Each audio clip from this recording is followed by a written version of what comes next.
नारायणाय परिपूर्णगुणार्णवाय विश्वोदयस्थितिलयोन्नियतिप्रदाय ज्ञानप्रदाय विबुधासुरसौख्यदुःखसत्कारणाय वितताय नमो नमस्ते।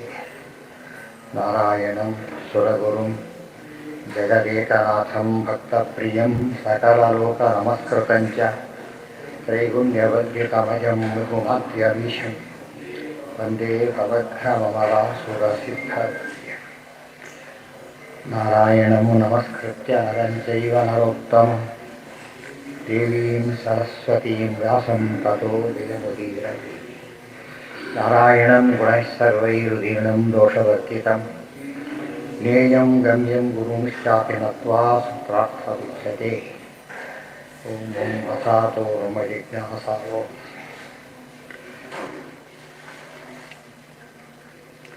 ययुज्यते विभीषाणशक्रपूर्वैः सतामखैः रमाप्रणयिने तस्मै सर्वयज्ञभुजे नमः।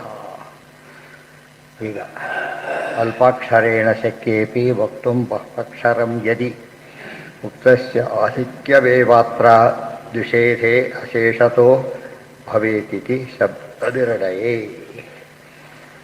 ಅತೀದು ಶಕ್ರ ಓಹತ ಇಂದ್ರೋ ವಿಶ್ವ ಅತಿ ದ್ವಿಷಃ ಭಿನತ್ಕಾನೀನಂ ಓದನಂ ಪಚ್ಯಮಾನಂ ಪರೋ ಗಿರಾ.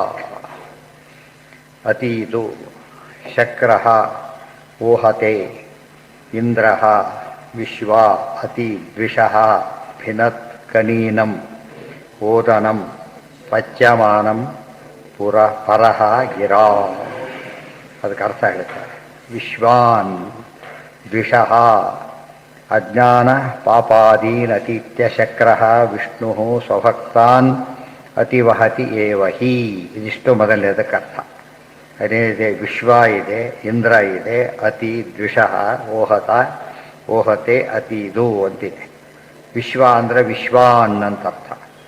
ಅದು ನಪುಂಸಕಲಿಂಗ ಆದಾಗ ವಿಶ್ವಾನಿ ಮಾಡ್ಕೋಬೇಕು, ಪುಲ್ಲಿಂಗ ಆದಾಗ ವಿಶ್ವಾನ್ ಅಂತ ಮಾಡ್ಕೋಬೇಕು. ದ್ವಿಷಃ ಅಜ್ಞಾನ ಪಾಪಾದಿ, ನಮ್ಮ ಶತ್ರುಗಳನ್ನು, ನಮ್ಮ ಶತ್ರುಗಳು ಯಾರು, ಹೊರಗಿನ ಶತ್ರುಗಳು ಗೊತ್ತೇ ಇರುತ್ತೆ. ಒಳಗಿಂದು ಅಜ್ಞಾನ ಪಾಪಾದೀನ್, ಅಜ್ಞಾನ ಪಾಪವಾದ ಜನ್ಮಾದಿ ವ್ಯಾಜ್ಯುಪಾದಿ ಅವೆಲ್ಲ ಒಂದು ರೀತಿ, ಇವೆಲ್ಲ ಒಂದು ರೀತಿ. ಅತೀತ್ಯ ದಾಟಿಸಿಬಿಟ್ಟು. ಶಕ್ರಃ, ಶಕ್ರ ಅಂದರೆ ಶಕ್ರ ಇಂದ್ರದೇವರು ಏನು ಮಾಡ್ತಾರೆ, ವಿಷ್ಣು ಸ್ವಭಕ್ತಾನ್ ತನ್ನ ಭಕ್ತರನ್ನು ಏನಿದೆ ಊಹತೆ ಆವಹತೆ ಸ್ವಭಕ್ತಾನ್ ಅತಿವಹತ್ತೇವ ಯೋಗಕ್ಷೇಮಂ ವಹಾಮ್ಯಹಂ. ತನ್ನ ಭಕ್ತರನ್ನು ಹೇಗೆ ನೋಡ್ಕೋತಾನೆ, ಪೂರ್ಣವಾಗಿ ನೋಡ್ಕೊಳ್ತಾನೆ. ಯಾರೂ ಆ ರೀತಿ ನೋಡ್ಕೊಳ್ಳೋಕೆ ಸಾಧ್ಯ ಇಲ್ಲ. ಇನ್ನು ಯಾರೇ ನೋಡಿಕೊಂಡ್ರು ಒಳಗೆ ದೇವ್ರು ನಿಂತು ಮಾಡಿಸ್ಬೇಕೇ ಹೊರತು ಅವ್ರು ಯಾರಿಗೂ ಸ್ವಾತಂತ್ರ್ಯ ಇಲ್ಲ. ಅದಕ್ಕಾಗಿ ಅತಿವಹತ್ತೇವ ಹಿ ಯಮೇವೈಷ ವೃಣುತೆ ತೇನ ಲಭ್ಯ ತಸ್ಯೈಷ ಆತ್ಮ ವಿವೃಣುತೆ ತನೂಂ ಸ್ವಾಂ. ಮಾತಿಗೆ ಇನ್ನೊಂದು ಶ್ರುತಿನ ಕೊಟ್ಟು ಕಠೋಪನಿಷತ್ತಿಂತ ಯಂ ಏವ ಏಷಃ ವೃಣುತೆ. ಯಾರನ್ನು ಪರಮಾತ್ಮ ಭಕ್ತರನ್ನಾಗಿ ಆರಿಸಿಕೊಡ್ತಾನೆ, ಅನುಗ್ರಹ ಮಾಡ್ತಾನೆ, ತೇನ ಲಭ್ಯ ಅವರಿಗೆ ಅವನು ಸಿಗ್ತಾನೆ. ತಸ್ಯ ಏಷಃ ಆತ್ಮ ವಿವೃಣತೆ ತನೂಂ ಸ್ವಾಂ. ಏಷಃ ಆತ್ಮ, ಈ ಸ್ವಾಮಿಯಾದ ಪರಮಾತ್ಮ, ತೇಷಾಂ ಅಂತಹವರಿಗೆ ಸ್ವಾಂ ತನೂಂ ವಿವೃಣತೆ, ತನ್ನ ರೂಪವನ್ನು ತನು ಅಂದರೆ ರೂಪ, ತನ್ನ ರೂಪವನ್ನು ಅಪ್ರೋಕ್ಷ ಜ್ಞಾನ ಕೊಡ್ತಾನೆ ಅಂತ ಅರ್ಥ. ತೇಷಾಂಹಂ ಸಮುದ್ಧರ್ತ ಮೃತ್ಯು ಸಂಸಾರ ಸಾಗರಾತ್ ಭವಾವಿನತಿರಾತ್ ಪಾರ್ಥ ಮಯ್ಯಾವೇಶಿತ ಚೇತಸಾಂ ಇತ್ಯಾದಿ ಪ್ರಸಿದ್ಧಂ. ಎಲ್ಲಾಯಿತು? ಪ್ರಸಿದ್ಧಂ ಕುಶಬ್ದೇನಾಹ ಮುಂದಿದೆ. ತೇಷಾಂ ಅವರಿಗೆ, ನಾನು ಎಂಥವರವರು, ನನ್ನ ಭಕ್ತರು. ಸಮುದ್ಧರ್ತ, ಇದು ಹಿಂದಿನ ಮಾತಿಗೆ ಅದೇ ಅರ್ಥ. ಮೃತ್ಯು ಸಂಸಾರ ಸಾಗರಾತ್ ಸಮುದ್ಧರ್ತ, ಮೃತ್ಯುವಿನ ಸಂಸಾರ ಸಾಗರದಿಂದ ಸಮ್ಯಕ್ ಉದ್ಧರ್ತ, ಪೂರ್ತಿ ಮೇಲಕ್ಕೆ ಮತ್ತೆಂದೂರು ಬಿಡಾಗಿಲ್ಲ, ಪೂರ್ಣವಾಗಿ ಬಿಡುಗಡೆ ಮಾಡ್ತೇನೆ. ಭವಾಮಿ ಬೇಡ್ತೇನೆ, ಎಷ್ಟು ಇಸಬೇಕು, ನಚಿರಾತ್ ಬೇಗ ಮಾಡ್ತೇನೆ. ಪಾರ್ಥ ಮಯಿ ಆವೇಶಿತ ಚೇತಸ, ಆದರೆ ಅವರಿಂದ ಏನಾಗಬೇಕು, ಉದ್ಧಾರ ನಾನು ಮಾಡ್ತೇನೆ. ಅವರೇನು ಮಾಡಿರಬೇಕು ಅಂದರೆ ಮಯಿ ಆವೇಶಿತ ಚೇತಸಾಂ, ಅವ್ರ ಮನಸ್ಸನ್ನು ನನ್ನಲ್ಲಿ ಹಾಕಿರಬೇಕು. ಅವರ ಮನಸ್ಸನ್ನು ನನ್ನಲ್ಲಿ ಹಾಕಿದರೆ ನಾನು ಅವರನ್ನು ಬೇಗ ಉದ್ಧಾರ ಮಾಡ್ತೇನೆ, ಶಾಶ್ವತ ಉದ್ಧಾರ ಮಾಡ್ತೇನೆ ಅಂತ ಹೇಳಿದ್ದು ಎಲ್ಲ ಗೀತಾವಾಕ್ಯಗಳು. ತೇ ಇತ್ಯಾದಿ ಪ್ರಸಿದ್ಧಂ ಉಶಬ್ದೆ ಅಲ್ಲಿ ಏನಿದೆ ಆ ಉಹತೆ ಅಂತಿದೆ. ಆ ಅಂತ ಹೇಳಿದ್ರೇನು, ಮತ್ತೆ ಉಹತೆ ಆ ಇದಕ್ಕೆ ಏನು ತೋರಿಸುತ್ತಾ ಇದೆ ಎಲ್ಲ ಕೂಡ ಉ ಅಂತ ಹೇಳಿದರು. ಯಾತಕ್ಕೆ ಉ ಅಂತ ಉಪಯೋಗ, ಆ ಪ್ಲಸ್ ಉ ಓಹತ ಅಂತಾಗುತ್ತೆ, ಆ ಪ್ಲಸ್ ಉ ಓ ಅಂತಾಗುತ್ತೆ ಓಹತೆ. ಉ ಶಬ್ದದಿಂದ ಯಾತಕ್ಕೆ ಹೇಳಿದರು ಅಂದರೆ ತಾನು ಮಾಡೋದು ನಿಶ್ಚಿತ. ಪ್ರಸಿದ್ಧಂ ಉಶಬ್ದೇನಾಹ, ಇದು ಪ್ರಸಿದ್ಧವಾದ ವಿಚಾರ, ಅದಕ್ಕೋಸ್ಕರವಾಗಿ ಉ ಅಂತ ಹೇಳಿದ್ದಾರೆ. ದ್ವಿಷಃ ಅತೀತ್ಯ ಅತಿಶಯೇನ ಆತ್ಮಾನಂ ಪ್ರತ್ಯೋಹತೆ, ಅಲ್ಲೂ ಕೂಡ ವಿಶೇಷಾರ್ಥವನ್ನು ಹೇಳ್ತಾರೆ. ಹೇಗೆ ಉದ್ಧಾರ ಮಾಡ್ತಾರೆ ಅಂದರೆ ಆತ್ಮಾನಂ ಪ್ರತಿ ಓಹತೆ, ತನ್ನ ಹತ್ರ ಬರಹ ಮಾಡ್ಕೋತಾನೆ ಅವರನ್ನು. ಇತಿ ಅತಿಶಬ್ದದ್ವಯಾರ್ಥ, ಹೀಗೆ ಅತಿಶಬ್ದದ್ವಯಾರ್ಥ ಎರಡು ಶಬ್ದಗಳಿವೆ. ಅತಿ ಇದು ಅಂತ ಒಂದಿದೆ, ಅತಿ ದ್ವಿಷ ಅಂತ ಇನ್ನೊಂದಿದೆ. ಅತಿ ಅಂತ ಒಂದು, ಅತಿ ಅಂತ ಇನ್ನೊಂದು, ಅದಕ್ಕೆ ಹೇಳ್ತಾರೆ ಅತಿಶಬ್ದದ್ವಯಾರ್ಥ. ಎರಡು ಅತಿಶಬ್ದ ಯಾತಕ್ಕಿದೆ ಅಂದರೆ ದ್ವಿಷಃ ಅತೀತ್ಯ ಒಂದು, ಅತಿಶಯೇನ ಆತ್ಮಾನಂ ಪ್ರತ್ಯೋಹತೆ ಇನ್ನೊಂದು. ಶತ್ರುಗಳನ್ನು ಅತಿಯಾಗಿ ನಾಶ ಮಾಡ್ತಾನೆ, ತನ್ನ ಅತಿಯಾಗಿ ಹತ್ರ ಕರ್ಕೊಳ್ತಾನೆ. ಎರಡು ಕೂಡ ನಾಶ ಮಾಡಿ ದೂರ ಕಳಿಸೋದು ಒಂದು, ಅವರನ್ನು ತಾನು ಹತ್ರ ಮಾಡಿಕೊಳ್ಳೋದು ಒಂದು. ಎರಡಕ್ಕೋಸ್ಕರ ಅತಿ ಅತಿ ಅಂತ ಕರೆದಿದ್ದಾರೆ. ಓದನಂ ಆ ಉದನಂ ಓದನಂ ಉಂದತೇಹೇ ಕರ್ಮಬಂಧಂ ಅಭಿನದ್ ಭಗವಾನ್. ಓದನಂ ಉಂದತೇಹೇ ಕರ್ಮ ಬಂಧಂ ಅಂತರ್ಥ. ಅಭಿನತ್ ಭಗವಾನ್, ಮತ್ತು ಬಂಧಕ ಕರ್ಮ ಇದೆಯಲ್ಲ ಅಂದರೆ ಅದನ್ನು ಒಡೆದು ಹಾಕ್ತಾನೆ, ಭೇದನ ಮಾಡಿ ಹಾಕ್ತಾನೆ. ಭಿನತ್ ಕನೀನಃ, ಯಾರವರು ಅಂದರೆ ಬಾದರಾಯಣ.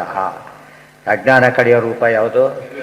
ಜ್ಞಾನಕಾರ್ಯ ರೂಪ. ಅದ್ಯಾವುದು? ದತ್ತವ್ಯಾಸಾದಿ ರೂಪೇಶು ಜ್ಞಾನಕಾರ್ಯ ತಥಾ ಹರಿ ಅಂತ ಹೇಳಿರೋದ್ರಿಂದ ಪರಮಾತ್ಮ ಏನು ಮಾಡ್ತಾರೆ? ಕನೀನಃ, ಕನೀನ ಅಂದರೆ ಕಾನೀನಃ, ಕಾನೀನ ಅಂದರೆ ಸತ್ಯವತಿ ದೇವಿ ವಿವಾಹವಾಗದೇನೆ ಸ್ವೀಕಾರ ಮಾಡಿದ್ದರಿಂದ, ಕನ್ಯೆಯಾಗಿದ್ದಾಗ ಹುಟ್ಟಿದ್ರಿಂದ ಏನಂತ ಕರೀತಾರೆ?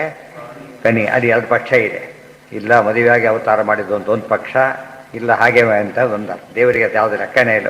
ಹುಟ್ಟಿದ್ರೆ ತಾನೇ ಪ್ರಶ್ನೆ ಬರೋದು, ಹುಟ್ಟೇ ಇಲ್ಲ ಆದ್ದರಿಂದ ಪ್ರಶ್ನೆ ಇಲ್ಲ. ನೋಡೋ ದೃಷ್ಟಿಯಿಂದ ಕಾನೀನಃ ಪರಹ ಪರಮಾತ್ಮ. ಅದೇನಿದೆ? ವಿನತ್ಕನೀನಃ ಓದನಂ ಪಚ್ಯಮಾನಂ ಪರಹ ಅಂತಿದೆ. ಯಾರು ಪರಹ? ಸರ್ವೋತ್ತಮನಾದ್ದರಿಂದ ಅವನು ಬಂಧವನ್ನು ಭೇದಿಸ್ತಾನೆ. ಹೇಗೆ ಭೇದಿಸ್ತಾನೆ? ಗಿರೈವ ಪಚ್ಯಮಾನಂ ಪರಿಪಾಕ ಕಾಲೆ. ಗಿರೈವ ತಮ್ಮ ಮಾತುಗಳಿಂದನೇ, ತಮ್ಮ ಮಹಾಭಾರತಾದಿ ರೂಪ ಗ್ರಂಥಗಳಿಂದನೇ ಏನು ಮಾಡ್ತಾನೆ? ಕೆಲಸದಿಂದ ತೆಗಿಬೇಕು ಅಂತ ಆರ್ಡರ್ ಕೊಟ್ಟರೆ ಸಾಕು, ಅವ್ನು ಡಿಸ್ಮಿಸ್ ಎಂಬಂದ್ರೆ ಮುಗಿದೋತ್ತಷ್ಟೇ. ತಯಾರು ಮಾಡ್ತಾನೆ, ಸೈನ್ ಮಾಡಿ ಕಳಿಸಿದ್ರಾಗಬೇಕು. ಮಾತಿನಿಂದ ಅವ್ನು ಕೆಲಸಕ್ಕೆ ತೆಗೆದಾಕಿದ್ದು ಯಾವ ರೀತಿ? ಮಾತಿನಿಂದ. ಅವನ ಜೀವನ ಏನಾಯ್ತು? ಅದರಿಂದ ಪೂರ್ತಿ ಹಾಳಾಗೋದು. ಒಂದು ಕೇವಲ ಮಾತಿನಿಂದ, ಮಾತು ತಾನೇ ಇರೋದು. ಅಪಾಯಿಂಟ್ಮೆಂಟ್ ಆರ್ಡರ್ ಅವೆಲ್ಲ ಕೂಡ ಮಾತೆ. ವೇದವ್ಯಾಸ ದೇವರು ತಮ್ಮ ಮಾತುಗಳಿಂದ ಏನು ಮಾಡಿದರು? ಪಚ್ಯಮಾನಂ ಯಾವ ಮಾಡ್ತಾನೆ? ಎಲ್ಲರಿಗೂ ಮಾಡಿಲ್ವಲ್ಲ ಅಂತ ಕೇಳಿದರೆ ಪರಿಪಾಕ ಕಾಲೇ. ಅವ್ರಿಗೆ ಯಾವ ಕಾಲ ಬರಬೇಕು? ಪರಿಪಾಪ ಕಾಲೇ. ಅವ್ನು MSc ಓದ್ಬೇಕು ಅಂದ್ಕೊಂಡಿದ್ದಾನೆ, ಏನು ಮಾಡ್ತಾನೆ ಅವನೀಗ? ಇದೆಲ್ಲ ಮುಗಿಸ್ಕೊಂಡು ಬರಬೇಕು ಅವನು, ಗೊತ್ತಾಯ್ತಾ? ಅದು ಹೇಳಿ ಈಗಲೇ ಮಾಡಿಬಿಡು ಅಂದರೆ ಸಾಧ್ಯ, ಯೋಗ್ಯತೆ ಇಲ್ಲ ಅವನಿಗೆ, ಅರ್ಥ ಮಾಡಿಕೊಳ್ಳೋ ಶಕ್ತಿ ಇಲ್ಲ. ಅದರಿಂದಾಗೇ ಅದು ಬಂದಾಗ ಮಾಡ್ತಾನೆ. ಪಚ್ಯಮಾನಂ ಪರಿಪಾಕ ಕಾಲೆ. ಎಂಥವನವನು ಜೀವ? ಪಚ್ಯಮಾನ, ಬೆಂದು ಹೋಗ್ತಾ ಇದ್ದಾನೆ. ಪಚನ ಅಲ್ಲಿ ಪಾಕ ಮಾಡೋದು, ಬೆಂದು ಹೋಗಿಬಿಡ್ತಾನೆ ಜೀವ. ಸಂಸಾರ ಬಂಧನದಿಂದ ಅಗ್ನಿಯಿಂದ ಬೆಂದು ಹೋಗ್ತಾನೆ. ಅಂತ ಜೀವನನ್ನು ಪರಮಾತ್ಮ ಏನು ಮಾಡ್ತಾನೆ? ಪರಿಪಾಕ ಅನ್ನ ಇಟ್ಟು ಬಿಡ್ತಾನೆ ಮೇಲ್ಗಡೆಗೆ. ತಕ್ಷಣ ಇಳಿಸೋದಿಲ್ಲ. ಏನಾಗಬೇಕು ಅದೀಗ? ಬೇಯ್ದ ಮೇಲೆ ಇಳಿಸ್ತೇವೆ. ಇಳಿಸೋ ಕಾಲಕ್ಕೆ ಇಳಿಸ್ಬೇಕೆ ಹೊರತು ಹಾಗೆ ಇಳಿಸಿದ್ರೆ ಅದಕ್ಕೆ ಅರ್ಥ ಇಲ್ಲ. ಹಾಗೆ ಮಾಡ್ತಾನೆ. ಇದರಿಂದ ಮಾಡೋದು ನಿಶ್ಚಿತ, ಕಾಲ ಬರಬೇಕು. ಅದಕ್ಕೋಸ್ಕರ ಪ್ರಾರ್ಥನೆ ಮಾಡ್ಕೋಬೇಕು. ಸಂಶ್ಲೇಷಾದೋದನಂ ಕರ್ಮ ಪಚ್ಯಮಾನಂ ಗಿರೈವಹಿ ಅಭಿನದ್ ಭಗವಾನ್ ವ್ಯಾಸಃ ಸ್ವಭಕ್ತಾನಾಂ ಅಶೇಷತಃ ಇತಿ ವ್ಯಾಸ ಸಂಹಿತಾಯಾಮ್. ಇದಿಷ್ಟು ವೇದವ್ಯಾಸದೇವರ ಸ್ತೋತ್ರ. ಇದಿಷ್ಟು ಕೂಡ ವೇದವ್ಯಾಸರಿಂದ ಪರಮಾತ್ಮ ಏನು ಮಾಡ್ತಾನೆ, ಯಾರಿಗೆ ಮಾಡ್ತಾನೆ, ಹೇಗೆ ಮಾಡ್ತಾನೆ, ಅದಿಷ್ಟನ್ನು ತಿಳಿಸಿದೆ. ಸಂಶ್ಲೇಷಾತ್ ಓದನಂ ಕರ್ಮ. ಓದನ ಅಂದ್ರೇನು? ಕರ್ಮ. ಸಾರಸ್ಯ ಬಹಳ ಹೊಸ ಅರ್ಥ ಹೇಳ್ತಾರೆ. ಕರ್ಮ ನೀರು ಅಂತ ಕರೆದಿದ್ದಾರೆ. ನೀರು ಏನು ಮಾಡುತ್ತೆ? ಮುಟ್ಟಿದರೆ ಅಂಟಿಕೊಳ್ಳುತ್ತೆ ಕೈಗೆ. ಅಂಬುವದ ಗ್ರಹಣ ಬ್ರಹ್ಮಸೂತ್ರ. ಅದು ಕರ್ಮ ಏನು ಮಾಡುತ್ತೆ? ಅಂಟಿಕೊಂಡ್ಬಿಡುತ್ತೆ. ಮಾಡಿದ ಕರ್ಮ ಏನು ಮಾಡೋದಿಲ್ಲ, ಅದು ಬಿಟ್ಬಿಡೋದಿಲ್ಲ. ನಮಗೆ ಇಂಕಿಗೆ ಹಚ್ಕೊಂಡ್ರೆ ಕ್ಲಿಯರಾಗಿ ಕಾಣಿಸುತ್ತೆ, ಇದು ಕಾಣಿಸೋದಿಲ್ಲ. ಬಟ್ ಬಂಧನ ಇದೆ ಅದಕ್ಕೆ. ಈಗ ಮೈಲಿಗೆ ಆಗಲಿಕ್ಕೆ ಅಷ್ಟು ಸಾಕು. ಹೊತ್ತ ನೀರು ಬಿಟ್ಟಿದೆ ಅಂದರೆ ಏನಾಯ್ತು? ಅಲ್ಲಿಗೆ ಮಡಿನೇ ಕಳೆದು ಬಿಡುತ್ತೆ, ಮೈಲಿಗೆ ನೀರಾದ. ಇದು ಅರ್ಥ ಮಾಡಿಕೊಂಡ್ರೆ ಕರ್ಮ ಬಂಧಕ್ಕಾಗೋದಕ್ಕೆ ಆಚಾರ್ಯ ತುಂಬ ಕಡೆ ಹೇಳಿದ್ದಾರೆ. ಇಲ್ಲಿ ದೃಷ್ಟಾಂತ ಕೊಟ್ಟು ಹೇಳ್ತಾರೆ ಏನಂದರೆ ಅಂಟ್ಕೊಂಡ್ಬಿಡುತ್ತೆ ಅದು ಅಂತ. ಕಾನಿ ಮಾಡಿದ ಕರ್ಮ ಎಲ್ಲಿ ಬಿಡುತ್ತೆ ಅಂತ ಹೇಳ್ಬೇಕಾದ್ರೆ ಕರ್ಮ ಅಂಟ್ಕೊಂಡ್ಬಿಡುತ್ತೆ. ನೀರು ಹೇಗೆ ನಮ್ಮ ಮುಟ್ಟ ಸ್ಪರ್ಶವಾಗುತ್ತೋ ಹಾಗೆ. ಗಾಡಿ ನಮಗೆ ಕಾಣೋದಿಲ್ಲ ಹಾಗೆ. ಗಾಡಿ ಸ್ಪರ್ಶ ಆದರೂ ಅನುಭವ ಮುಟ್ಟೋಯ್ತತ್ತೆ ವರ್ಷಗಳೊಳಗೆ ಕಾಣಲಿಲ್ಲ ನನಗೆ. ನೀರಿಂದ ಹಾಗಲ್ಲ, ಅಂಟುಕೊಳ್ಳುತ್ತಾದ್ದರಿಂದ ಆಕಾಶ ಪ್ರಶ್ನೆ ಇಲ್ಲ, ವಾಯು ಪ್ರಶ್ನೆ ಇಲ್ಲ, ಪೃಥ್ವಿ ಗಂಧ ಅಷ್ಟೇ ಅದು. ಅಪ್ ತೇಜಸ್ಸು ಅಪ್ಪು ಮಾತ್ರ ಕಟ್ಟಿಗಟ್ಟೋದು, ಗಂಧ ಅಂಟಿಕೊಳ್ಳೋದಿಲ್ಲ, ಮುಗಿ ಹೋಗುತ್ತಷ್ಟೇ. ಆಮೇಲೆ ಉಳಿದಿದ್ದೇನೋ ಪೃಥ್ವಿ ತೇಜಸ್ಸು, ಅಪ್ ತೇಜೋ ವಾಯು ಆಕಾಶ. ಅದರಿಂದ ನೀರು ಯಾತಕ್ಕೆ ಕರ್ಮ ನೀರು ಅಂತ ಕರೀತಾರೆ ಅಂದರೆ ಅದು ಅಂಟಿಕೊಳ್ಳುತ್ತೆ. ನಮಗೆ ಬರೀ ನೀರು ಅಂಟಿಕೊಳ್ಳೋದು ಅರ್ಥ ಆಗೋದಿಲ್ಲ. ಕೆಟ್ಟ ಕರ್ಮ ಅಂದರೆ ಕೆಟ್ಟ ನೀರು ಅದು ಫಜಿತಿ ಆಗುತ್ತೆ. ಕೆಟ್ಟ ನೀರು ಅವ್ರಿಗೆ ಚೆನ್ನಾಗಿ ಗೊತ್ತಾಗುತ್ತೆ ಕೆಟ್ಟ ನೀರು. ಒಳ್ಳೆ ನೀರು ನಮಗೆ ಬೇಕು ಹೆಚ್ಚಿರಿ. ನೀರು ಅಂಟ್ಕೊಳ್ಳೋದವ್ರೆ ಮಡಿನೇ ಆಗ ಸ್ನಾನನೇ ಮಾಡೋಕ್ಕೆ ಬರೋದಿಲ್ಲ. ಆದ್ದರಿಂದ ಒಳ್ಳೆ ಕರ್ಮ ಆದರೆ ಶುದ್ಧ ಮಾಡುತ್ತೆ, ಕೆಟ್ಟ ಕರ್ಮ ಆದರೆ ಅಶುದ್ಧ ಮಾಡುತ್ತೆ ಅಷ್ಟೇ. ಸೊ ಇದು ಸ್ವಾರಸ್ಯ. ಸಂಶ್ಲೇಷ ಸಂಶ್ಲೇಷ ಅಂಟ್ಕೊಳ್ಳೋದು ಅಂತ. ಓದನಂ ಕರ್ಮ ಪಚ್ಯಮಾನಂ ಗಿರೈವಹಿ. ಪಚ್ಯಮಾನಂ ಅದು ಅಂಥ ಅಂಟ್ಕೊಳ್ಳೋದನ್ನು ಹೇಗೆ ಪರಮಾತ್ಮ ಪರಿಹಾರ ಮಾಡ್ತಾನೆ ಅಂದರೆ ಗಿರೈ ಬರೀ ಮಾತು ಕೇಳಿದರೆ ಸಾಕು. ಗಿರ ಮಾತುಗಳಿಂದಾನೆ. ಭಗವದ್ಗೀತೆ ಮಾತು ಅಷ್ಟೇ, ಅದರಿಂದ ಎಷ್ಟು ಪರಿಣಾಮ ಆಗುತ್ತೆ. ಅಭಿನತ್ ಭಗವಾನ್ ವ್ಯಾಸ. ಅದೇ ಶಕ್ತಿ ಇಲ್ಲಿಂದ ಭಗವಾನ್ ಷಡ್ಗುಣೈಶ್ವರ್ಯ ಸಂಪನ್ನ. ಎಲ್ಲರಿಗೂ ಯಾಕೆ ಮಾಡಿಲ್ಲ? ಅದೇ ಮಹಾಭಾರತನೇ ಓದ್ತಾರೆ, ಬ್ರಹ್ಮಸೂತ್ರನೇ ಓದ್ತಾರೆ. ಯಾತಕ್ಕೆ ಮಾಡಿಲ್ಲ ಅಂದರೆ ಸ್ವಭಕ್ತಾನಾಂ ಅಶೇಷತಃ. ಏನಲ್ಲ ಅವರು, ಇವರು ಸ್ವಭಕ್ತರಿ ಮಾಡ್ತಾರೆ. ಅಭಕ್ತರವರು ಅಭಕ್ತರಿ ಮಾಡೋದಿಲ್ಲ, ಸ್ವಭಕ್ತರಿಗೆ ಮಾಡ್ತಾನೆ. ಇತಿ ವ್ಯಾಸ ಸಂಹಿತಾಯಾಂ ಸಂಶ್ಲೇಷಾದೋದನಂ ಕರ್ಮ ಪಚ್ಯಮಾನಂ ಗಿರೈವಹಿ ಅಭಿರದ್ ಭಗವಾನ್ ವ್ಯಾಸಃ ಸ್ವಭಕ್ತಾನಾಂ ಅಶೇಷತಃ ಇತಿ ವ್ಯಾಸ ಸಂಹಿತಾಯಾಂ. ಅತೀದು ಶಕ್ರ ಓಹತೆ ಇಂದ್ರೋ ವಿಶ್ವ ಅತಿದ್ವಿಷಃ ಭಿನತ್ಕನೇನ ಓದನಂ ಪಚ್ಯಮಾನಂ ಪರೋ ಗಿರಾ. ಅದಿಷ್ಟಕ್ಕೂ ಅರ್ಥ ಆಯಿತು. ಅಭಕ್ತೋನ ಮುಂದೆ ಅರ್ಭಕೋನ ಕುಮಾರಕಃ ಅಹಿ ತಿಷ್ಠನ್ನವಂ ರಥಂ ಸಪಕ್ಷನ್ ಮಹಿಷಂ ಮೃಗಂ ಪಿತ್ರೇ ಮಾತ್ರೇ ವಿಭುಕ್ರತಂ. ಇದು ಮುಂದಿನ ಮಂತ್ರ. ಅರ್ಭಕಃ, ಆಮೇಲೆ ಕುಮಾರಃ, ಕುಮಾರಕಃ ಅಧಿ ತಿಷ್ಠನ್ ನವಂ, ಅಧಿ ತಿಷ್ಠನ್ ನವಂ ರಥಂ ಸಪಕ್ಷನ್ ಮಹಿಷಂ ಮೃಗಂ ಪಿತ್ರೇ ಮಾತ್ರೇ ವಿಭುಕ್ರತಂ. ಅರ್ಭಕ ಇವ ಸ್ಥಿತಃ ನವಂ ರಥಮಧ್ಯ ತಿಷ್ಠತೆ. ಕುಮಾರಃ ಕುತ್ಸಿತಮಾರಕಃ ಅರ್ಭಕ ಇವ ಸೂಕ್ಷ್ಮದೇಹಃ ಪೂರ್ವಂ ಪೂರ್ವಂ ದೇಹಂ ಪರಿತ್ಯಜ್ಯ ನವಂ ನವಂ ನವಂ ನವಂ ದೇಹಂ ಅಧ್ಯತಿಷ್ಠತ್ ಜೀವಮಾದಾಯ. ಅರ್ಭಕಃ, ಅರ್ಭಕ ದೇವರಿಗೆ ಅರ್ಭಕ ಅಂತ. ಅರ್ಭಕ ಅಂದರೆ ಶಬ್ದ ಏನದಕ್ಕೆ? ಮಗು ಅಂತ ಅರ್ಥ. ಅರ್ಭಕ ದೇವರು ಹೇಗೆ ಮಗು ಅಂದರೆ ಸೂಕ್ಷ್ಮ ದೇಹ, ಅದಕ್ಕೆ ದೇವರಂತ ಕರೀತಾರೆ. ಮಕ್ಕಳ ದೇಹ ತುಂಬ ಸೂಕ್ಷ್ಮ, ಹೈಟು ವೇಟಲ್ಲೂ ಸೂಕ್ಷ್ಮ, ಮತ್ತು ಚರ್ಮಾದಿಗಳು ಭಾರಿ ಸೂಕ್ಷ್ಮ. ಅದು ದೇವರದ್ದು ಅಂಥದ್ದು ಅಪ್ರಾಕೃತವಾದ್ದರಿಂದ ಅತಿ ಸೂಕ್ಷ್ಮ. ಅರ್ಭಕ ಇವ ಸ್ಥಿತ, ಅರ್ಭಕ ಇದ್ದಾಗಿದ್ದಾನೆ. ನವಂ ರಥಂ ಮಧ್ಯೆ ತಿಷ್ಠತೆ, ಹೊಸ ರಥವನ್ನೇರ್ತಾನೆ. ಹೊಸ ರಥವನ್ನೇರ್ತಾನೆ ಅಂತ ಏನು? ರಥ ಅಂದರೆ ದೇಹ, ದೇಹದಿಂದ ದೇಹಕ್ಕೆ ಜೀವನ ಕರ್ಕೊಂಡು ಹೋಗ್ತಾನೆ. ಮತ್ತು ಕುಮಾರಃ, ದೇವರು ನೋಡಿ ಅರ್ಭಕ ಅಂದರು, ಕುಮಾರ ಅಂದರು. ಅರ್ಭಕ ಅಂದರೆ ಮಗು, ಕುಮಾರನ ಸ್ವಲ್ಪ ಬೆಳೆದವನು. ಗೊತ್ತಾಯ್ತಾ? ಈ ಎರಡೂ ಕೂಡ ಅರ್ಥ ಅಲ್ಲ. ಹೊರಗಿನ ಅರ್ಥ ಹಾಗೆ, ಒಳಗಿನ ಅರ್ಥ ಏನು ಅಂದರೆ ಕುತ್ಸಿತ ಮಾರಕಃ. ಮಾರೋ ಹೊಡೆಯೋದು ಅಂತ. ಕುಮಾರಕಃ ಬರೀ ಕುಮಾರಃ, ಕುಮಾರಕಃ. ಕುಮಾರಕಃ ಅಂದ್ರೇನು? ಕುತ್ಸಿತ ಮಾರಕನಾಗಿದ್ದಾನೆ. ಕುಮಾರಃ ಕುತ್ಸಿತ ಮಾರಕಃ ಅರ್ಭಕಃ ಇವ ಸೂಕ್ಷ್ಮದೇಹ ಪೂರ್ವಂ ಪೂರ್ವಂ ದೇಹಂ ಪರಿತ್ಯಜ್ಯ ನವಂ ನವಂ ದೇಹಂ ಮಧ್ಯ ತಿಷ್ಠತ್ ಜೀವಮಾದಾಯ ವಾಸಾಂಸಿ ಜೀರ್ಣಾನೇ ಯಥಾವಿಹಾಯ. ಈ ಶ್ಲೋಕದ ಅರ್ಥನೇ ಹರಿದ ವಸ್ತ್ರಗಳನ್ನು ಬಿಸಾಕಿ ಹೇಗೆ ಹೊಸ ವಸ್ತ್ರ ಧರಿಸ್ತಾನೋ ಹಾಗೆ ಜೀವ ಜೀರ್ಣವಾದ ದೇಹಗಳನ್ನು ಬಿಟ್ಟು ಹೊಸ ಜೀರ್ಣ ದೇಹವನ್ನು ಪಡೀತಾನೆ ಅಂತ ಹೇಳಿದ್ದಾರೆ. ಆದರೆ ಜೀವ ಪಡೀಲಿಕ್ಕೆ ಬರೋದಿಲ್ಲ, ದೇವ್ರು ಕರ್ಕೊಂಡು ಹೋಗ್ತಾನೆ ಅಂತ ಅರ್ಥ. ಈ ದೇಹದಿಂದ ಶಿಫ್ಟ್ ಮಾಡಿಸೋದು ಯಾರೋ? ಪರಮಾತ್ಮನೇ. ಜೀವಸ್ಯ ಅನ್ಯ ಶರೀರಂಚ ಜೀವದೇಹಂ ಪರಿತ್ಯಜ್ಯ ಸಹ ಜೀವೇನ ಚೇಶ್ವರಃ ಜೀವಸ್ಯ ಅನ್ಯ ಶರೀರಂಚ ಸಮುತ್ಪಾದ್ಯ ವಿಷತ್ಯಜಃ ಇತಿ ಮಾನ್ಯ ಸಂಹಿತಾಯಾಂ ಪಂಚರತ್ನ ಮಾನ್ಯ ಸಂಹಿತಾಯಾಂ ಜೀವದೇಹಂ ಪರಿತ್ಯಜ್ಯ, ಜೀವದೇಹವನ್ನು ಬಿಡಿಸ್ತಾನೆ, ತಾನು ಬಿಟ್ಟು ಈ ಕಡೆ ಬರ್ತಾನೆ.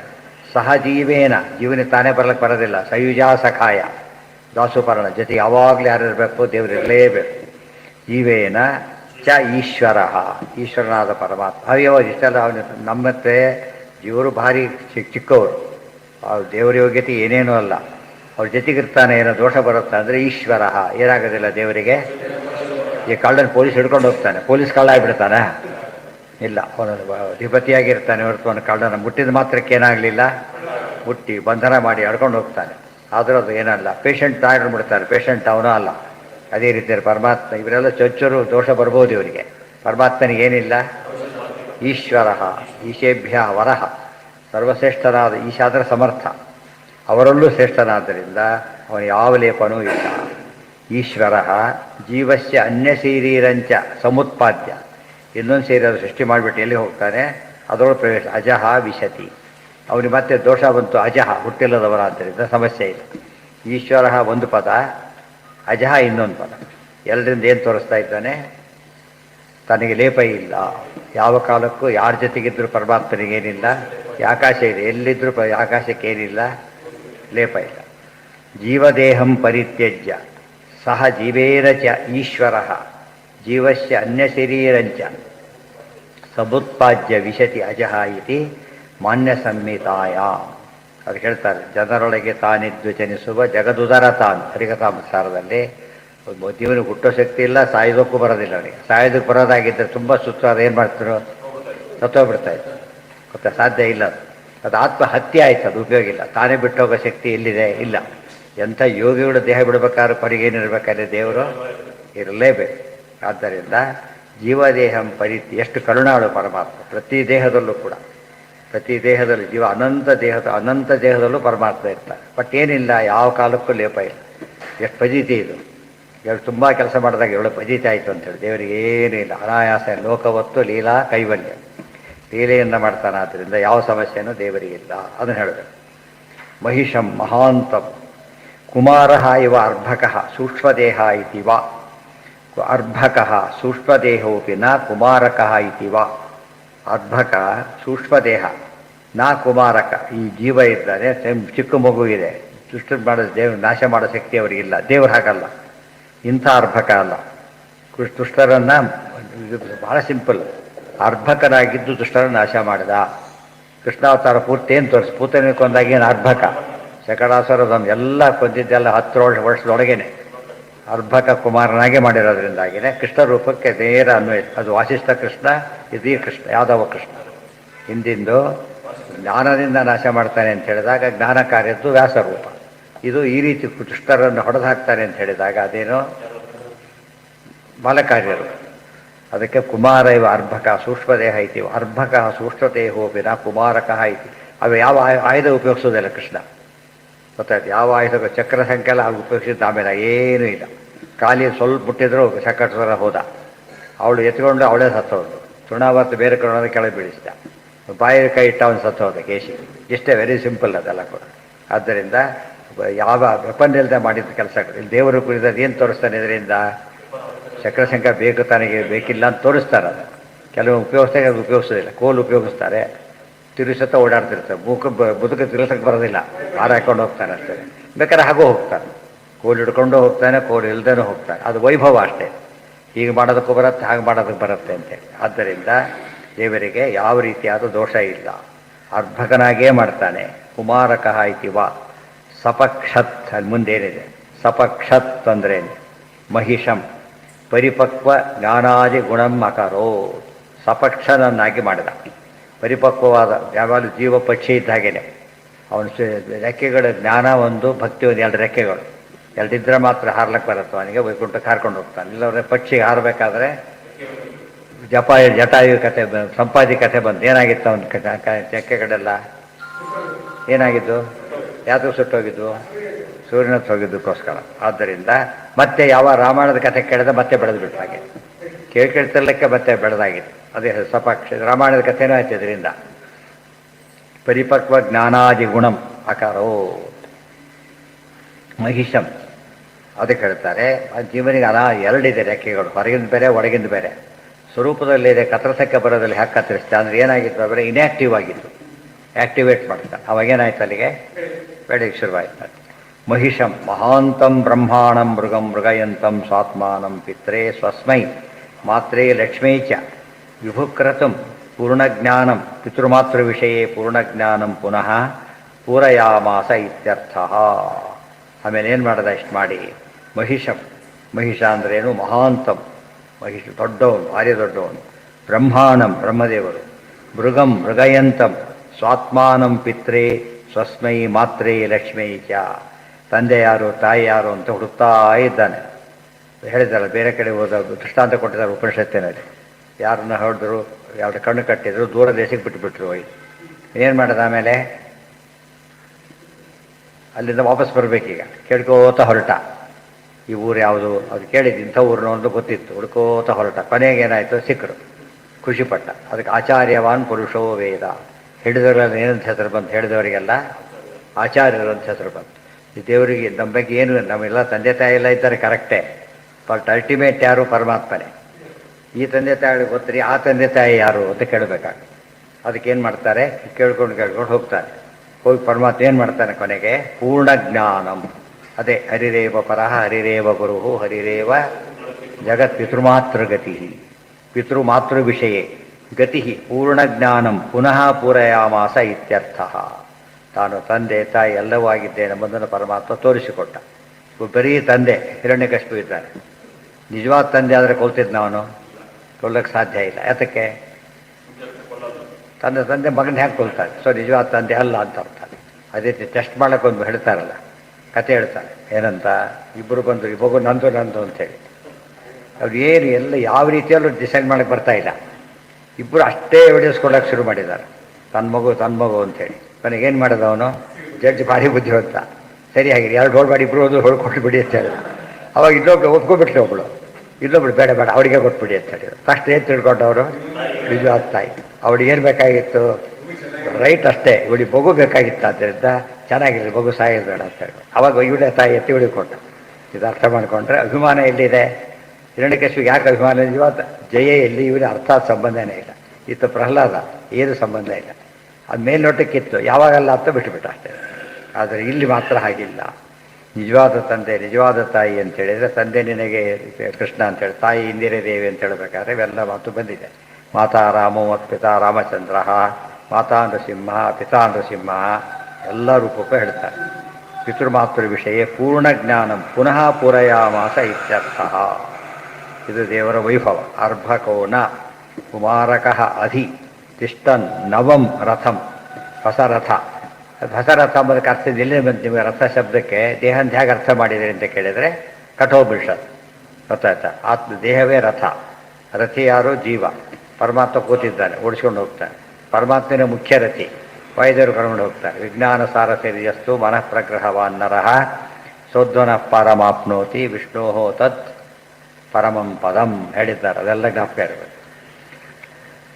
ಜೀವದೇಹಂ ಪರಿತ್ಯಜ್ಯ ಜ್ಞಾನಪೂರ್ಣಂ ವಿಧಾತಾರಂ ಮೋಕ್ಷದಾನೇನ ಕೇಶವ ಸ್ವಪುತ್ರಂ ಪೂರಯಾಮಾಸ ಮಹಿಷಂ ಮಹತಾಂ ಮಹಾನ್ನಿತಿ ಪ್ರವೃತ್ತಿ. ಇದು ಸಾಮಾನ್ಯ. ವಿಶೇಷ ಏನಂತ ಕೇಳಿದರೆ, ದೊಡ್ಡ ಜೀವ ಯಾರಿದರಲ್ಲಿ ಅಂದರೆ ಬ್ರಹ್ಮದೇವರು. ದೊಡ್ಡ ಜೀವ. ಅವ್ರನ್ನೇನು ಮಾಡ್ತಾನೆ? ಸ್ವತಃ ತಂದೆ ಸ್ವತಃ ತಾಯಿ ತಾನೇ ಮಕ್ಕಳಿಂದನೇ ಪಡೀತಾನೆ, ನಾಭಿಯಿಂದಾನೆ. ವಿಶೇಷ ಅನುಗ್ರಹ. ಯಾತಕ್ಕೆ? ಬಹಳಷ್ಟು ದೊಡ್ಡ ಯೋಗ್ಯತೆ ಜಾಸ್ತಿ ಇರೋದ್ರಿಂದ ಬಹಳ ಹತ್ತಿರ ಇಟ್ಕೊಂಡಿದ್ದಾನೆ. ಎಲ್ಲ ಜೀವರನ್ನು ಮಾಡ್ತಾನೆ ಒಂದು ಭಾಗ. ಬ್ರಹ್ಮದೇವ್ ವಿಶೇಷ ಮಾಡ್ತಾನೆ ಬ್ರಹ್ಮವಾಯುಗಳಿಗೆ ಎರಡನೇ ಭಾಗ. ಅದಕ್ಕೆ ಸ್ವಪುತ್ರಂ ಪೂರಯಾಮಾಸ ಮಹಿಷಂ ಮಹತಾಂ ಮಹಾನ್. ಅದೇನು ಅಂತಿಂತ ಮೋಕ್ಷ ಅಲ್ಲದು, ಸಹಭೋಗ ರೂಪವಾದ ಮೋಕ್ಷವನ್ನು ಕೊಟ್ಟು ವಿಶೇಷವಾಗಿ ಉದ್ಧಾರವನ್ನು ಮಾಡಿದ. ಯಥಾಸ್ಥಿತಾ ಪ್ರಜ್ಞಾತಾ ಯಥಾಸ್ಥಿತಾ ಪ್ರಜ್ಞಾತಾ ಇತಸ್ತತಃ ಸಂಯೋಜನಂ ವಿನಾ ಯಥಾಸ್ಥಿತ ಶಂಸನಂ ಪಥಃ ಪ್ರಾಪ್ತಿ. ಯಥಾಸ್ಥಿತ ಇರೋದು ಜೀವ ಸ್ವರೂಪದಲ್ಲೇ ಜ್ಞಾನಾದಿಗಳಿದೆ. ಆದರೆ ಅವನಿಗೇನು ಅಭಿವ್ಯಕ್ತಿ ಮಾಡೋಕ್ಕೆ ಬರೋದಿಲ್ಲ ಜೀವನಿಗೆ. ಕಸ್ತೂರಿಯಲ್ಲೇ ವಾಸನೆ ಇದ್ದರೂ ಕೂಡ ಅದಕ್ಕೆ ಹೊರಗೆ ಹಾಕೊಳ್ಳೋಕ್ಕೆ ಬರೋದಿಲ್ಲ. ಆ ರೀತಿಯಲ್ಲಿ ಅಸ್ವತಂತ್ರನಾದ ಜೀವನನ್ನು ಹೇಗೆ ಉದ್ಧಾರವನ್ನು ಮಾಡುತ್ತಾನೆ ಅಂತ ಹೇಳಿ. ಹೀಗೆ ಪ್ರತಿ ಮಂತ್ರದಲ್ಲೂ ಕೂಡ ಅನೇಕ ಅರ್ಥಗಳು ಬರಹ ಹೇಳ್ತಾರೆ. ಋಗ್ಭಾಷ್ಯದಲ್ಲಿ ಅದನ್ನು ತೋರಿಸ್ತಾರೆ. ಇವಾಗ ಎರಡನ್ನೂ ಓದಿಬಿಟ್ರಾಗ ಋಗ್ಮಂತ್ರಗಳು ವ್ಯಾಖ್ಯಾನ ಮಾಡಬೇಕು ಅಂತ ಗೊತ್ತಾಗ ಮಧ್ಯೆ ಮಧ್ಯೆ ಸಪೋರ್ಟಿಂಗ್ ಸ್ಟೇಟ್ ವಾಕ್ಯಗಳೆಲ್ಲ ಕೊಡ್ತಾ ಹೋಗ್ತಾರೆ. ವೇದಗಳಿಂದನೇ ಅರ್ಥ ಹೇಳ್ತಾರೆ. ಆಗ ಅದು ಬೇರೆ ಕಲ್ಪನೆ ಪ್ರಸಂಗ ಬರೋದಿಲ್ಲ. ಮತ್ತು ಪುರಾಣ ವಾಕ್ಯ ಕೊಡ್ತಾರೆ. ಅದಕ್ಕೆ ಇತಿಹಾಸ ಪುರಾಣಾಭ್ಯಾಂ ವೇದಂ ಸಮುಪಬ್ರಹ್ಮಯತ್ ಅಂತ ಹೇಳಿದ್ರಿಂದ ಅವ್ರು ಹೆಲ್ಪ್ ತಗೊಳ್ಳೇಬೇಕು ಅಂತಿದೆ, ಕೊಡ್ತಾರೆ. ಸಯೋ ವ್ಯಾಪ್ತೋ ಗತಶ್ರೀರಿವ ಮನ್ನೇತ ಅವಿಹೃತಂ ಷೋಡಶಿನಂ ಶಂಶಯೇತ್ ನ ಚೇತ್ ಮುಂದೆ ಹೇಳ್ತಾರೆ. ನೇಚ್ಛಂದಸಾಂ ಕೃಚ್ಛ್ರಾದವಪದ್ಯ ಇತ್ಯದ್ಯ ಇತಿ ಅಥ ಯಹ ಪಾಪ್ಮಾನಂ ಅಪಜಿಘಾಂಸುಃ ಸ್ಯಾತ್ ವಿಹೃತಂ ಷೋಡಶಿನಂ ಶಂಸಯೇತ್ ವ್ಯತಿಶಕ್ತಃ ಇವ ವೈ ಪುರುಷಃ ಪಾಪ್ಮನ ವ್ಯತಿಷ್ವಕ್ತಂ ಏವ ಅಸ್ಮೈ ತತ್ ಪಾಪ್ಮಾನಂ ಶಮನಂ ಅಪ ಹಂತಿ ಅಪ ಪಾಪ್ಮಾನಂ ಹೃತೆ ಯ ಏವಂ ವೇದ. ಅದಿಷ್ಟು ಕೂಡ ಐತರೇಯ ಇದೆಲ್ಲ ಐತರೇಯ ವಿಷಯ ಮುಖ್ಯವಾಗಿ ಬಂದಿರೋದು. ಸಹ ಇದು ಶ್ರುತಿ ವಾಕ್ಯ ಋಗ್ವೇದದ ವಾಕ್ಯಗಳೆಲ್ಲ ಋಗ್ವೇದದ ಉಪನಿಷತ್ತೇ ಐತರೇಯ ಗೊತ್ತಾಯ್ತು. ಋಗ್ವೇದದ ಉಪನಿಷತ್ತು ಕೆಲವು 10 ಉಪನಿಷತ್ತುಗಳು ಉಪನಿಷತ್ತುಗಳಿವೆ. ಋಗ್ವೇದ ಮಂತ್ರಗಳು, ಋಗ್ವೇದದ ಉಪನಿಷತ್ತು, ಮಹಾನಾಮ್ನೆಗಳೆಲ್ಲ ಸಂಬಂಧಪಟ್ಟಿದ್ದು ಅದಕ್ಕೆ. ಆದ್ದರಿಂದ ಅದನ್ನೇ ಕೋಟ್ ಮಾಡಿಡ್ತಾರೆ. ಸಹಾಯ ವ್ಯಾಪ್ತ ಗತಶ್ರೀಹಿ ಇವ ಮನ್ನೇತ ಅವಿಹೃತಂ ಷೋಡಶಿನಂ ಶಂಶಯೇತ್ ನೇತ್ ಮುಂದೆ ಸಂಶಯೇತ್ ನೇಚ್ಛಂದಸಾಂ ಆಮೇಲೆ ಕೃಚ್ಛ್ರಾತ್ ಅವಪದ್ಯ ಇತ್ಯಥ ಯಹ ಪಾಪ್ಮಾನಂ ಅಪಜಿಘಾಂಸುಃ ಸ್ಯಾತ್ ವಿಹೃತಂ ಷೋಡಶಿನಂ ಶಂಸಯೇತ್ ವ್ಯತಿಶಕ್ತಃ ಇವ ಯೇ ಪುರುಷಃ ಪಾಪ್ಮನ ವ್ಯತಿಶಕ್ತಂ ಏವ ಅಸ್ಮೈ ತತ್ ಪಾಪ್ಮಾನಂ ಸಮಲಭತ ಸಮಲಂ ಏನಾಯ್ತದು ಶಮಲ ಇದೆ. ಶಮಲಂ ಅಪಹಂತಿ ಶಮಲಂ ಅಪಹಂತಿ. ಆಮೇಲೆ ಅಪಹ ಪಾಪ್ಮಾನಂ ಹತೆ ಯ ಏವಂ ವೇದ. ವ್ಯಾಪ್ತೋ ವಿಶೇಷೇಣ ಆಪನ್ನ. ವ್ಯಾಪ್ತ ಅನ್ನೋ ಪದ ಇದೆ. ವ್ಯಾಪ್ತ ವಿ ಆಪ್ತ ವ್ಯಾಪ್ತ, ಅದಕ್ಕೆ ವಿಶೇಷೇಣ ಆಪನ್ನ. ಅವಿಹೃತಂ ಅಸಂಸೃಷ್ಟಂ. ವಿಹೃತ ಅವಿಹೃತ. ಅವಿಹೃತ ಅಂದರೆ ಪ್ರತ್ಯೇಕವಾಗಿರೋದು ಅಂತ ಅರ್ಥ. ಕೃಚ್ಛ್ರಾತ್ ಅಯಥಾ ಸ್ಥಿತಂ. ಅಯಥಾ ಸ್ಥಿತ ಶಂಸನ ನಿಮಿತ್ತಾತ್ ದುಃಖಾತ್ ಅವಾಗತಿಂ ಗತಃ ಶ್ರೀಕಥಾಮೇವ ನ ಪ್ರಾಪ್ನುಯಾಮ್. ಅವನೇನಾಗಬೇಕೀಗ? ಕೃಚ್ಛ್ರ ಆಪತ್ತು, ಭಾರಿ ಕಷ್ಟ ಕ್ಲೇಶಕರ. ಅಯಥಾ ಸ್ಥಿತ ಶಂಸನ ನಿಮಿತ್ತ ದುಃಖಾತ್ ಅವಾಗತಿಂ. ಸರಿಯಾಗಿ ಹಿಡದೆ ಹೋಗಿದ್ದರಿಂದ ಅವಾಗತಿ ಹೋದ. ಸರಿಯಾಗಿ ಓದಿದ್ದರೆ ಫೇಲ್ ಆಗ್ತಾರಲ್ಲ ಹಾಗೆ. ಅದಕ್ಕೆ ಗತಶ್ರೀಕಥಾಮೇವ ನ ಪ್ರಾಪ್ನುಯಾಮ್ ಅಂತ ಸ್ಥಿತಿ ಬರಬಾರ್ದು. ಅವಾಗತಿ ಕೆಳಬಿದ್ದಾಗ ಏನಾಗ್ತದೆ? ಗತಶ್ರೀಕ ಅಂದ್ರೇನು? ಕಾಂತಿಹೀನ, ಸಂಪದ್ವಿಹೀನ, ದರಿದ್ರನಾಗಿಬಿಡ್ತ. ಸರಿಯಾಗಿ ಬೆರಲಿಲ್ಲ, ಫೇಲ್ ಆಗ್ತಾನೆ, ಎಷ್ಟೋ ವಿಷಯ ಮಿಸ್ ಮಾಡ್ಕೊಂಡ್ಬಿಡ್ತಾರೆ. ಆದ್ದರಿಂದ ಉಚ್ಛರದಿಂದ ಪರಮಾತ್ಮ ನಮ್ಮನ್ನು ಬಿಡುಗಡೆ ಮಾಡಿ ಪರಮಾತ್ಮ ಉದ್ಧಾರ ಮಾಡುವಂತ ಕೇಳ್ತಾರೆ. ವಿಲೋಮ ಶತ್ರುಜಯಕೃತ್ ಸಂಸರ್ಗ ಪಾಪನಾಶನ ಯಥಾಸ್ಥಿತ ಶ್ರೀಕರ ಸ್ಯಾತ್ ಸ್ವಾಧ್ಯಾಯ ಶಂಸನೇಪಿ ಚ ಇತಿ ಪ್ರವೃತ್ತೇ. ಇದು ವಿಶೇಷವಾದ ರೀತಿ. ಶಸ್ತ್ರಮಂತ್ರಗಳ ಬಗ್ಗೆ ಹೊಸ ಮಾಹಿತಿ ಕೊಡ್ತಾರೆ.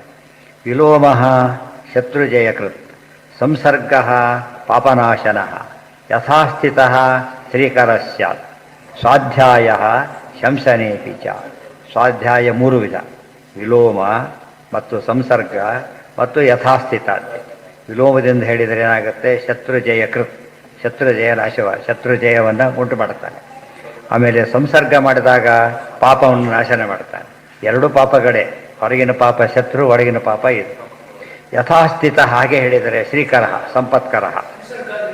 ಸಂಸರ್ಗ ಕೂಡಿಸೇಳೋದು, ಇದು ಬಿಡಿಸೇಳೋದು. ವಿಲೋಮ ಅಂದರೆ ಬಿಡಿಸೇಳೋದು, ಕೂಡಿಸೇಳೋದು, ಆಪೋಸಿಟ್ ಅಂತ ಅರ್ಥ. ಇಲ್ಲಿ ರಿವರ್ಸ್ ಅಂತ ಹೇಳಿದರೆ ಬಿಡಿಸಿ ಅಂತ ಹೇಳಿ ಸೇರಿಸೋದು. ಆಪೋಸಿಟ್ ಒಳಗಡೆ ಹೇಳಬೇಕು. ಸಂಸರ್ಗ ಕೂಡಿಸೋದಾದರೆ ವಿಲೋಮ ಏನಾಗಬೇಕಲ್ಲ? ಆಪೋಸಿಟ್ ಈಗ ಬಿಡಿಸೋದಾಗಬೇಕು. ಮೇಲೆ ಅಂತ ಹೇಳಿದಾಗ ಕೆಳಗಾಗಬೇಕು, ಸೀಗೆ ಅಂತ ಹೇಳಿದಾಗ ಉಲ್ಟಾ ಆಗಬೇಕು.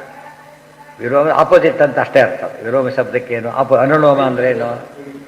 ಅನುಲೋಮ ಜೊತೆಗೆ ವಿಲೋಮ ಅಂದರೆ ಆಪೋಸಿಟ್ ಇರೋದಷ್ಟೇ. ಆದ್ದರಿಂದ ಇಲ್ಲಿ ಆಪೋಸಿಟ್ ಅಂದರೆ ಏನರ್ಥ?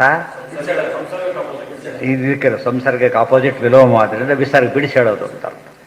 ಯಥಾಸ್ಥಿತ ಶ್ರೀಕರ ಸ್ಯಾತ್ ಸ್ವಾಧ್ಯಾಯ ಶಂಸನೇಪಿ ಚ ಇತಿ ಪ್ರವೃತ್ತೆ ಪಂಚರಾತ್ರಿಯಿತು ಅಂತ ಅನ್ವಯಕ್ಕೆ ಅಂತ ಹೇಳ್ತಾರೆ.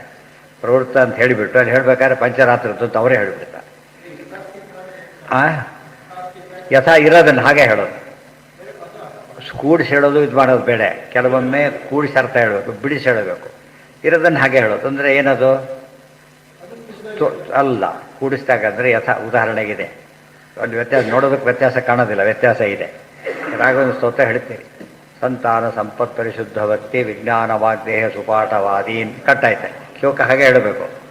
ಆಮೇಲೆ ಏನಂತಿದೆ ಮುಂದೆ, ಹತ್ವಾ ಶರೀರೋತ್ಥ ಸಮಸ್ತ ದೋಷಾನ್ ಹತ್ವಾ ಸನೋವ್ಯಾತ್ ಗುರು ರಾಘವೇಂದ್ರ ಅಂತ ಹೇಳ್ತಾರೆ. ಇದು ಸ್ವಾರಸ್ಯ ನೋಡಿ, ತುಂಬ ಜನಕ್ಕೆ ಪ್ರಾಬ್ಲಮ್ಮಲ್ಲಿ. ಸಂತಾನ ಸಂಪತ್ ಪರಿಶುದ್ಧ ಭಕ್ತಿ ವಿಜ್ಞಾನ ವಾಗ್ದೇಹ ಸುಪಾಠವಾದೀನ್, ಆಮೇಲೆ ದತ್ವ ಅಲ್ಲಿ ಬಿಡಿಸ್ಬಿಟ್ಟು ಅಲ್ಲಿ ದತ್ವ ಶರೀರೋತ್ತ ಸಮಸ್ತ ದೋಷ ಎಲ್ಲ ಶರೀರಗಳಿಗೂ ಕೊಟ್ಟುಬಿಟ್ಟು ಏನು ಮಾಡ್ತಾರೆ ಬಂದೆ ಹತ್ವ ಕೂದುಬಿಟ್ಟು ನಾಶ ಮಾಡಕ್ಕೆ ಬಿಡ್ತಾರೆ. ರಾಯರು ಏನು ಮಾಡ್ತಾರೆ ಅಂತ ಆಯ್ತು, ಈಗ ಎಲ್ಲ ದೋಷ ಪೂರ್ವಾರ್ಧ ಬಿಟ್ಟು ಆ ಕಡೆ ಪೂರ್ವಾರ್ಧಲ್ಲೇ ಹೋಗಿಬಿಡುತ್ತೆ.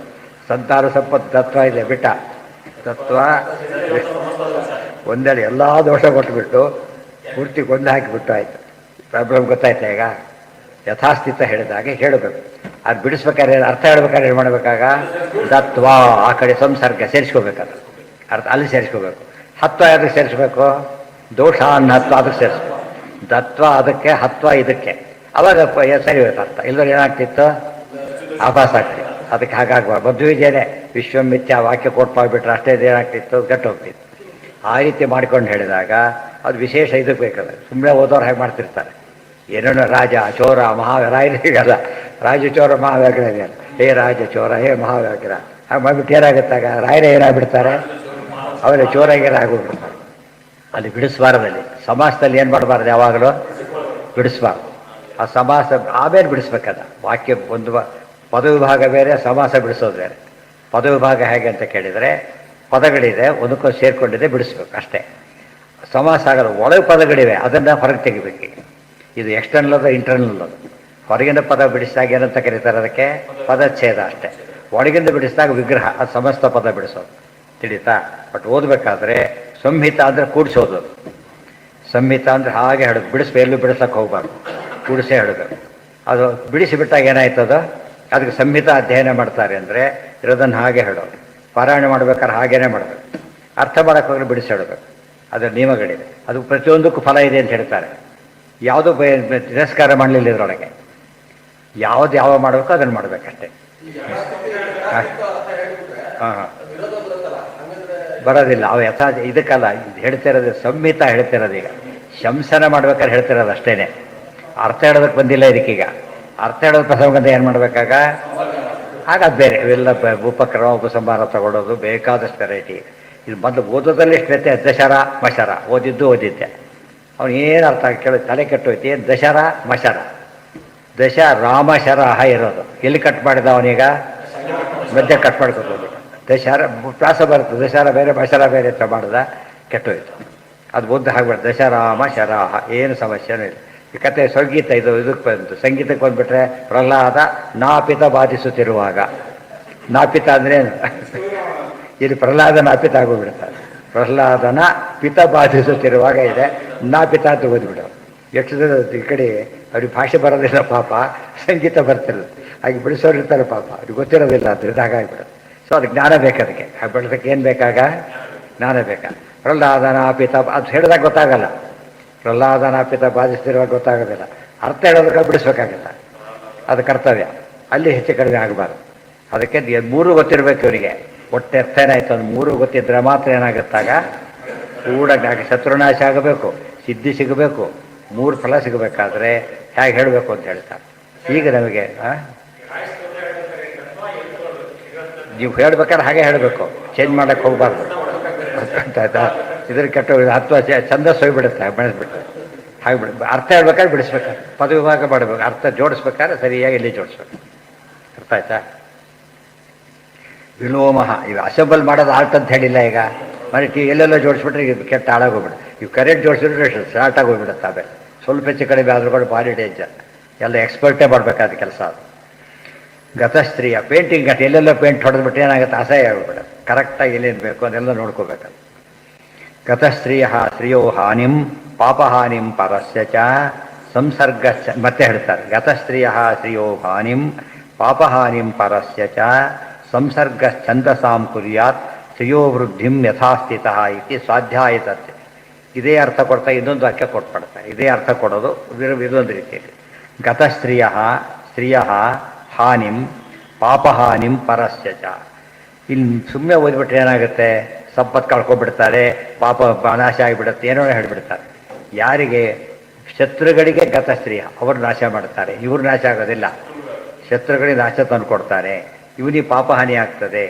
ಮತ್ತು ಸಂಸರ್ಗ ಛಂದಸಾಂ ಕುರ್ಯಾತ್. ಆದ್ದರಿಂದಲೇ ಛಂದಸ್ಸುಗಳ ಸಂಸರ್ಗವನ್ನು ಸರಿಯಾಗಿ ಮಾಡ್ಕೋಬೇಕು, ಯಾವುದನ್ನು ಎಲ್ಲಿ ಜೋಡಿಸ್ಬೇಕು ಅಂಥೇಳಿ.